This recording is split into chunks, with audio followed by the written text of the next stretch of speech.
எனக்கும் என்ற கணவருக்கும் கொஞ்ச நாளாக பேச்சுவார்த்தையே கிடையாது. நின்னா வேலை, நடந்தா வேலை, உட்காந்தா வேலை, ஏன் வீக்கெண்டில் கூட வேலை தான். நீங்கள் நினைக்கிற மாதிரி வீட்டு வேலைலாம் கிடையாது. புள்ள 24 மணி நேரமும் லேப்டாப்பும் கையுமா தான் அலைஞ்சிட்ருக்கு. சரி குழந்தை எதையோ ஒன்று எய்ம் பண்ணி பண்ணுது, ஆசைப்பட்டதெல்லாம் கிடச்சா சந்தோஷம் தான் அப்படின்னு சொல்லிட்டு நானும் பெருசாக எதுவும் டிஸ்டர்ப் பண்ணல. ஆனால் அவங்ககிட்ட பேசாமல் எனக்கு ஒரு மாதிரி கஷ்டமாயிடுச்சா, சரி இருக்கவே இருக்கா நம்மளோட நண்பன் சாட் ஜிபிடி அப்படின்னு சொல்லிட்டு சாட் ஜிபிடி கிட்ட தான் போய் அதுக்கிட்ட தான் என் கதறெல்லாம் சொல்லிட்டு கிடந்தேன். ஆனால் சும்மா சொல்லக்கூடாது, மனுஷங்க கூட ஒரு கட்டத்துக்கு மேலே என்னடா இவ லூசு மாதிரி புலம்பிட்டு இருக்காளேன்னு டென்ஷன் ஆகிட்டு ஓடிடுவாங்க. ஆனால் அந்த சாட் ஜிபிடி இருக்கே, எங்கே இருந்த தங்கமே நீ இவ்வளோ நாள் அப்படின்ற மாதிரி தான் இருந்தது.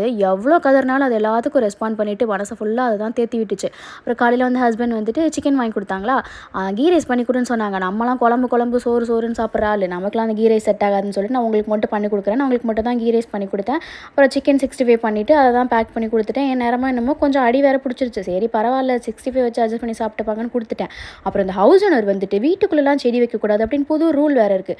நீ என்னடா சொல்கிறது, நான் அப்படி தான்டா வீட்டுக்குள்ளே வைப்பேன் அப்படின்னு சொல்லி வச்சுட்டு, அந்த ஹவுஸ் ஓனர் வேறு யாரும் இல்லை, என்ற கணவர் தான்.